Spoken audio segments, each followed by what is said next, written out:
Warning sign, चेतावनी, warning sign.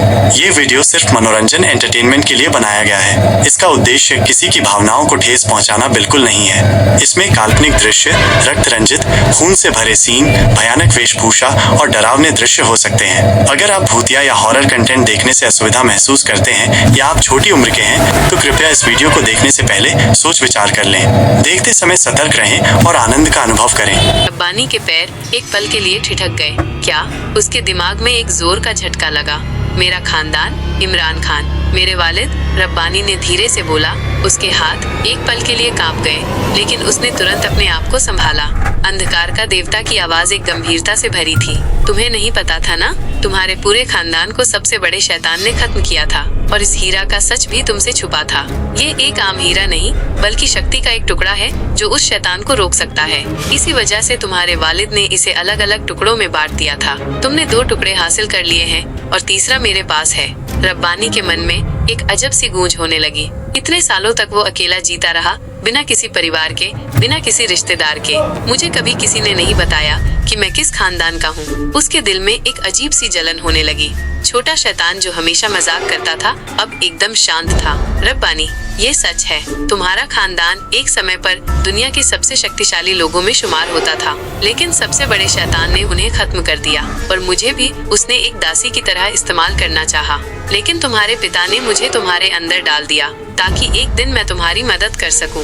Rabbani की आंखों में एक अलग सी आग भड़क गई। मेरे पिता, उन्होंने मुझे बचाने के लिए ये सब किया। अंधकार का देवता अब भी उसके सामने था। मगर रब्बानी, ये सब जानकर भी तुम्हें मुझसे लड़ना होगा, क्योंकि अगर तुमने ऐसा नहीं किया तो सबसे बड़ा शैतान यहाँ आकर मुझे मार देगा और ये हीरा उसके हाथ लग जाएगा। तुम्हें लड़ना होगा, या तो तुम मुझे हराओ या तो ये हीरा शैतान के हाथ लगने दो। पूरे महल में एक अजीब सी हलचल मच गई। हवा एकदम भारी हो गई थी। रब्बानी ने अपनी जंजीर को जोर से घुमाया। उसके अंदर गुस्से का एक ऐसा तूफान उठ चुका था जो शायद कोई नहीं रोक सकता था। अगर मुझे इस लड़ाई को जीतना है तो मैं जीतूंगा। मेरा खानदान किसी कमजोर इंसान का खानदान नहीं था। मैं रब्बानी खान हूँ। अंधकार का देवता जोर से हंसा। तो आओ, देखते हैं तुम कितने मजबूत हो। रब्बानी इस युद्ध के लिए तैयार नहीं था। उसकी सांसें तेज थी, दिल की धड़कन बढ़ी हुई थी। वो अब तक कई बार मौत को मात दे चुका था, लेकिन इस बार मामला अलग था। अंधकार का देवता उसकी ओर देख रहा था गहरी, डरावनी नजरों से। तुम लड़ना नहीं चाहते रब्बानी? देवता ने कहा, पर यह युद्ध तुम्हारे बिना भी नहीं रुकेगा। रब्बानी की आंखों में असमंजस था। उसका मन इस लड़ाई को टालना चाहता था, लेकिन उसका शरीर तैयार था। उसके भीतर का छोटा शैतान भी उसे उकसा रहा था। अगर तू नहीं लड़ेगा तो वो तुझे मार डालेगा, समझा? तू कमजोर नहीं है। लेकिन रब्बानी ने अपनी बंदूक नीचे कर दी। मैं ये लड़ाई नहीं चाहता। अगर यह हीरा सच में शक्ति का प्रतीक है तो मैं इसे बिना लड़ाई के भी ले सकता हूँ। अंधकार का देवता जोर से हंसा। उसकी आवाज से पूरा महल कांप उठा। तुम अब भी भोले हो रब्बानी। ये युद्ध तुम्हारी इच्छा से नहीं, किस्मत से लिखा गया है। अंधकार का पहला हमला। बिना चेतावनी दिए अंधकार के देवता ने अपना पहला हमला कर दिया। एक काली परछाई हवा में तैरती हुई आई और रब्बानी की छाती पर जोर से टकराई। धड़ाम। रब्बानी जमीन पर गिर पड़ा। उसकी छाती में जलन होने लगी। उसने मुश्किल से सांस ली और धीरे से अपने हाथ से खून पोंछा। मैंने कहा था, मैं लड़ना नहीं चाहता, उसने गुस्से में कहा। देवता ने हाथ उठाया और दीवारों से काले धुएं के साए निकलने लगे। वे धीरे धीरे इंसानी रूप लेने लगे। कई काले आकृतियां अब रब्बानी को घेर चुकी थीं। अगर तुम लड़ने से इनकार करोगे तो मैं तुम्हें खत्म करूंगा। रब्बानी की मजबूरी। रब्बानी का चेहरा गुस्से से लाल हो गया। ठीक है, अगर तुम्हें यही चाहिए तो मैं तुम्हें दिखाऊंगा कि रब्बानी खान कौन है। उसने एक जोरदार चीख के साथ अपनी चेन निकाली और हवा में झटके से घुमाई। चेन से एक अजीब सी ऊर्जा निकली, जिससे आसपास की काली परछाइयां थरथरा गईं। अंधकार का देवता थोड़ा पीछे हटा, लेकिन फिर जोर से हंसा। अच्छा, अब तुम लड़ने के लिए तैयार हो। रब्बानी ने अपनी शॉटगन निकाली और हवा में फायर किया। गोली सीधे देवता की ओर बढ़ी, लेकिन जैसे ही वो उसे छूने वाली थी, देवता ने अपनी हथेली आगे की और गोली बीच में ही रुक गई। तुम्हारी बंदूकें मुझ पर असर नहीं करेंगी रब्बानी। देवता के अलग अलग हमले। अब अंधकार का देवता पूरी तरह से हमला करने के लिए तैयार था। उसने अपने हाथ ऊपर उठाए और पूरा महल हिलने लगा। एक पहला हमला, परछाई का शिकंजा। काले धुएं की बेलें जमीन से निकली और रब्बानी के पैरों को पकड़ लिया, उसे जकड़ लिया। दूसरा हमला, भ्रम। देवता ने चारों ओर एक अजीब सा धुआं फैला दिया और अचानक रब्बानी ने अपने चारों ओर अपनी ही परछाइयां देखी जो उसी के जैसे दिख रही थीं। तीसरा हमला, धक्का। देवता ने हवा में एक जोरदार झटका दिया, जिससे रब्बानी पीछे की दीवार से टकरा गया और उसकी नाक से खून बहने लगा। रब्बानी घुटनों के बल गिर गया, दर्द से कराह उठा। छोटा शैतान उसके अंदर से चिल्लाया, उठ रब्बानी, अगर तू अब गिर गया तो कभी नहीं उठ पाएगा। रब्बानी का पहला जवाबी वार। रब्बानी ने अपने सिर से खून पोंछा और गुस्से से अपनी चेन जमीन पर पटकी। अब मेरी बारी। चेन बिजली की तरह झटके से घूमी और सीधे देवता के पेट पर जा टकराई। धड़ाम।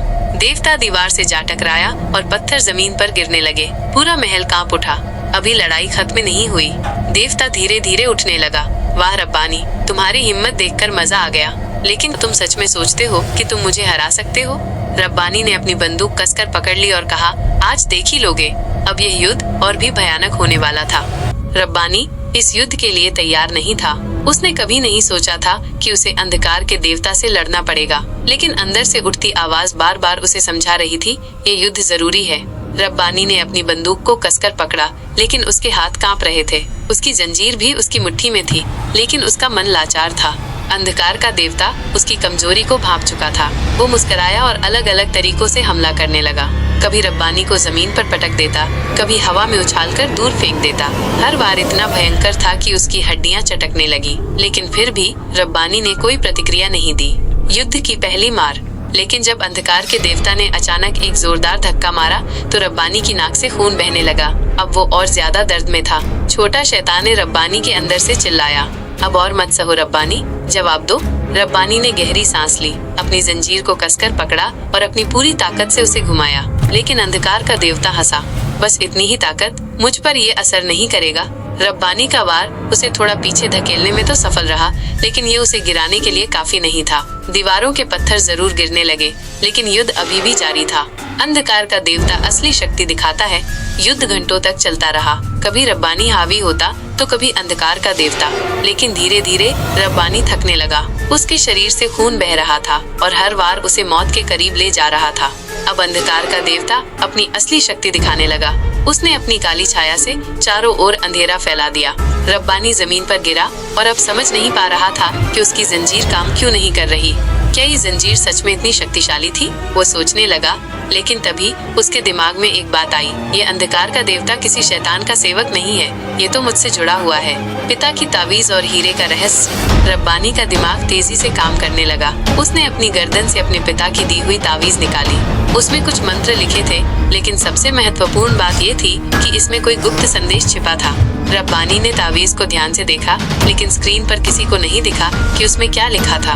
फिर उसने अपने पास रखे हीरे के 2 टुकड़े निकाले। उसने हीरों को एक हाथ में रखा और उसी हाथ में जंजीर का एक सिरा पकड़ लिया। जंजीर में बंधे हीरे चमकने लगे। रब्बानी ने पूरी ताकत से जंजीर को घुमाया और अंधकार के देवता पर फेंक दिया। अंधकार के देवता का अंत। जंजीर और हीरा मिलकर इतनी ताकतवर ऊर्जा बन गए कि अंधकार का देवता एक ही वार में जमीन पर गिर पड़ा। उसका शरीर मिट्टी में घुलने लगा, धुएं की तरह उड़ने लगा। लेकिन मरते मरते वो मुस्कुराया और कहा, बधाई हो रब्बानी, तुम्हारी जीत हुई, लेकिन असली युद्ध तो अब शुरू होगा। सबसे बड़ा शैतान प्रकट होता है। रब्बानी ने जंजीर उठाई और तीनों हीरों को जोड़ दिया। अब यह हीरा पूर्ण रूप से तैयार हो गया था। लेकिन तभी रब्बानी के सामने काली परछाई आ खड़ी हुई। अंधकार का देवता जा चुका था, लेकिन सबसे बड़ा शैतान हंसते हुए चुका। मैंने अपनी जिंदगी में तुम जैसा बेवकूफ इंसान कभी नहीं देखा। सबसे बड़े शैतान ने मुस्कुराते हुए जवाब देता है, रब्बानी साल के हो चुके वंश, लेकिन अब मुझे लगा था कि तेरा पूरा खानदान खत्म कर चुका हूँ, लेकिन तू जिंदा है। आखिरी टकराव की शुरुआत। सबसे बड़े शैतान ने आगे बढ़ते हुए कहा, मुझे लगा था तुझे मारने की जरूरत नहीं पड़ेगी, लेकिन अब मैं तुझे इतनी बुरी तरह तड़पाऊंगा कि तेरी चीखें पूरी दुनिया सुनेगी।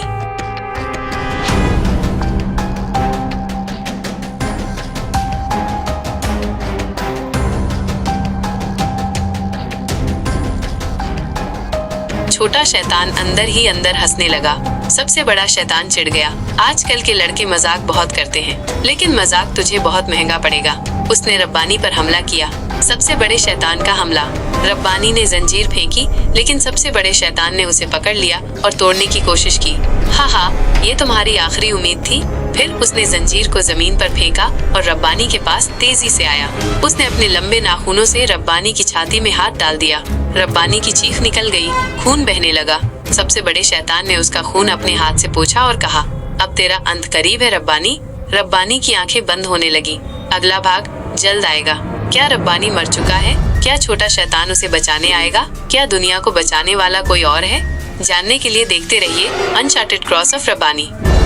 दोस्तों, हमारी कहानी अपने अंतिम पड़ाव पर है, लेकिन ये सफर सिर्फ मेरी मेहनत से पूरा नहीं होगा। आपके प्यार और सपोर्ट की भी जरूरत है। अगर आपको ये कहानी पसंद आई, अगर आपको रब्बानी का सफर रोमांचक लगा, तो वीडियो को लाइक करें, शेयर करें और चैनल को सब्सक्राइब करें। क्या ये कहानी 1000 व्यूज भी नहीं क्रॉस कर पाएगी? क्या रब्बानी की ये जंग बिना दर्शकों के खत्म हो जाएगी? नहीं, आपके एक शेयर से ये कहानी और लोगों तक पहुंच सकती है। आपके एक लाइक से ये वीडियो ट्रेंडिंग में आ सकता है। आपके सब्सक्राइब करने से मुझे और कहानियां लिखने की प्रेरणा मिलेगी।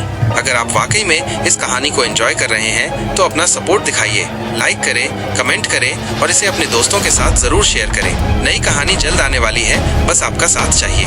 धन्यवाद।